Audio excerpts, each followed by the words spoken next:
Cuando estudiamos la Biblia, tanto el Antiguo como el Nuevo Testamento, encontramos muchas veces palabras que desconocemos o que no logramos entender a cabalidad. Para esto existe el estudio de palabra. El estudio de palabras se divide en básicamente dos cosas, dos clases de estudio. El primero, un estudio individual, es decir, qué significa esta palabra a lo largo de la Biblia. Y el estudio del contexto, es decir, qué significa esta palabra cuando aparece en este pasaje o en este texto. Lo que nosotros hacemos es una investigación bibliográfica. Esto significa que debemos leer y buscar en libros de consulta, como diccionarios teológicos o diccionarios bíblicos, el significado a las palabras que nosotros desconocemos. Lamentablemente, el diccionario de la lengua española no puede ayudarnos en esto porque la lengua española no es igual al antiguo hebreo y al antiguo griego. Es importante que nosotros comprendamos esto porque una lengua moderna no puede ni debe definir los significados de una lengua antigua, especialmente el Antiguo Testamento y el Nuevo Testamento. A continuación veremos que el estudio de la palabra griega se limita al Nuevo Testamento, aunque existe una versión griega del Antiguo Testamento llamada Septuaginta, preferimos limitar el estudio de las palabras griegas al Nuevo Testamento y el estudio de las palabras del Antiguo Testamento en hebreo. Esto es muy importante, pero ¿cómo logramos hacer esto? Primero, tenemos que tener el diccionario expositivo Vine. Como lo dice el nombre del mismo diccionario, es de palabras del Antiguo hebreo y Nuevo Testamento griego. Cuando ya hemos identificado cuál es la palabra griega en el Nuevo Testamento, entonces podemos pasar al compendio del diccionario teológico. ¿Por qué? Porque este diccionario solamente se puede buscar desde alfa hasta omega, es decir, si no tenemos la palabra griega y no sabemos con qué letra inicia, no vamos a ser capaces de utilizar el compendio del diccionario teológico. Pero no se preocupe si no ha entendido hasta acá. Vamos a hacer un ejemplo. Primero, si usted, por ejemplo, está exponiendo un estudio en su iglesia de Gálatas 5, 22 y 23 que habla acerca del fruto del Espíritu, suponiendo que usted quiere profundizar mucho más, pero usted no tiene un concepto completamente claro de lo que significa cada uno de estos elementos del fruto, entonces para eso le sirve el estudio de palabra. Pongamos un ejemplo. Suponiendo que usted no conoce el significado de la palabra benignidad, entonces ahora vamos a proceder a buscarlo.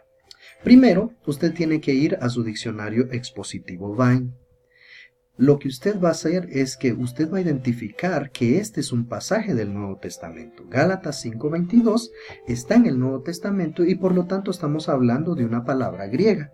Aunque todavía no sabemos qué palabra es, la vamos a buscar. ¿Y cómo lo hacemos? Como el Nuevo Testamento en este diccionario está desde la A hasta la Z, usted busca la letra B. En esta letra B usted busca la palabra benignidad. Y como usted sabe, la palabra benignidad es un sustantivo. ¿Por qué le digo esto? Porque en el diccionario aparecen adjetivos, sustantivos y verbos. Ahora, vamos a buscarlo. Ya una vez ubicado la palabra benignidad, vemos que existen adjetivos, sustantivos, que es el equivalente a nombre, y verbo. Entonces, el primer adjetivo es Crestos, ¿sí? Dice que el concepto es dicho de cosas de aquello que es placentero. Dicho de personas benignas y bondadosas, se traduce como benignos. Entonces, la palabra Crestos es un adjetivo. Aparece en estos 3 versos. Es importante que usted anote esos 3 versos en una hoja o en un documento que usted tenga. Pero también está el sinónimo eupeides. Este sinónimo solamente aparece en Santiago 3:17, pero como vemos, en ninguno de estos versos hasta aquí aparece Gálatas 5:22. Continuando entonces vamos a Crestotes o Crestotes. Aquí vemos que sí aparece la palabra Crestotes. Entonces extraemos el significado inicial de Crestotes, la palabra griega. Primero dice que no es meramente bondad como una cualidad, es decir, como algo que solamente se menciona, sino la bondad en acción, es decir, una benignidad que se expresa con actuaciones concretas. pero no la bondad expresándose en manera airada contra el pecado, por cuanto se contrastan Romanos 11:22 con la severidad. Es decir, de aquí podemos inferir que la benignidad consiste en activar aquello que yo sé que tengo que hacer. Una persona benigna no es aquella que solamente sabe lo que tiene que hacer, sino que lo hace. Es algo parecido a la sabiduría, porque la sabiduría participa del conocimiento, pero solamente es sabio aquel que lo practica. Por eso la Biblia, refiriéndose a la sabiduría, dice que el sabio ve el mal y se aparta. Lo mismo sucede con Crestotes, es decir, la bondad es saber qué es lo que yo tengo que hacer, pero es concretarla en acciones, pero como dice al final, pero no en manera airada. Es decir, la bondad participa de una actitud netamente positiva, como la de nuestro Señor Jesucristo, cuando Él estaba en la cruz. Ustedes ven que en la cruz Jesucristo no insultó, no maldijo, sino al contrario. Él dijo, perdónalos porque no saben lo que hacen. Entonces, una vez ya extraída la palabra Crestotes y ya teniendo una pequeña idea de lo que ésta significa, entonces nos vamos al compendio del diccionario teológico. ¿Qué es lo que vamos a hacer aquí? Nos vamos al contenido. Como ustedes saben, este diccionario no aparece de la A a la Z porque no ubica las palabras en español, sino aparece de la alfa hasta la omega porque ubica las palabras en griego. Por eso este diccionario no se puede consultar sin antes saber cuál es la palabra. Y como ustedes ven, aquí está la J, ¿verdad? Y la J es la antepenúltima letra que aparece en el orden del alfabeto griego. Entonces, ya ubicando eso, sabemos que tenemos que ir casi al final del diccionario. Y ya en el diccionario, la palabra Crestos, que sabemos que es un adjetivo, lo traduce como bueno, amable. Crestotes como bondad o amabilidad. Esta es la palabra que nos interesa. Ahora, la palabra tiene un uso griego y dice que para los griegos tenía el sentido de excelente, útil, bueno en su clase, es decir, que se destaca de los demás. Esto era lo que pensaban los griegos. Ahora veamos en el judaísmo y en la Septuaginta. La Septuaginta ustedes saben que es la traducción griega del Antiguo Testamento hebreo. Y esto dice que significa, refiriéndose a personas, bueno, servicial, amable o benevolente, que actúa con benevolencia o con bondad.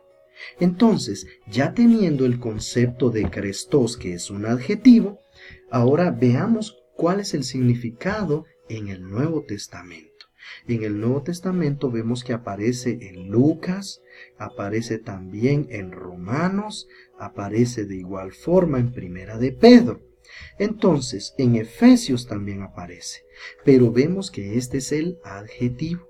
Y aparece también en los primeros escritos cristianos. Si usted quiere extraer parte de lo que significaba para los primeros cristianos, como por ejemplo Justino Mártir, ¿no? Como Clemente, es muy importante también saber un poco acerca de los escritos posteriores al Nuevo Testamento.